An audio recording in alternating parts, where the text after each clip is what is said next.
Big boss मराठीचा 5वा season चांगलाच गाजतोय. यंदा घरात एंट्री घेतलेल्या सदस्यांच्या सतत चर्चा सुरू आहेत. घरात आणि घराबाहेरही त्यांच्या चर्चा आहेत.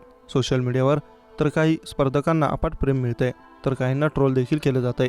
अशातच ज्याला भरभरून प्रेम आणि रिस्पेक्ट सोशल मीडियावर मिळत आहे तो म्हणजे गोलीगत सूरज चव्हाण. सूरजचा गेम लोकांना आवडत असून त्याच्याविषयी नवनव्या गोष्टी लोकांना समजत आहेत. अशातच प्रेमात सूरज चव्हाणला गोलीगत धोका मिळाला याविषयी त्यानं स्वतःच बिग बॉसच्या घरात खुलासा केला.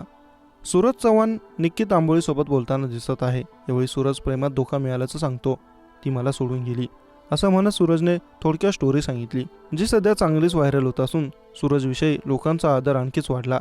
त्यानं ज्या प्रकारे मुलीविषयी काही गोष्ट सांगितल्या नाही ते पाहून लोक त्याचं कौतुक करत आहेत. सूरज निक्कीला म्हणाला, मला प्रेमात धोका मिळाला. मग निक्की म्हणते, तू तिला बुक्कीत टेंगू दिलं नाही का?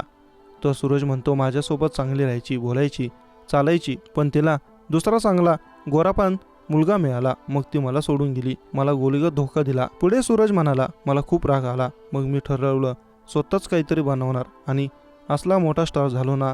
लोकांच्या मनावर राज्य केलं. गोलीगत झापूक झुपूक माझी गाणी वाजत्यात आपली. मग निक्कीने तिचं नाव विचारलं तर सूरजने सांगितलं नाही. म्हणाला, तिचं चांगलं चाललंय बिचारीचं, तिच्यासाठी भारी वाटतंय, तिच्या आयुष्यात खुश आहे माझं पिल्लू. सूरजचा हा व्हिडिओ सध्या सोशल मीडियावर खूप व्हायरल होत असून लोक त्याचं कौतुक करत आहेत.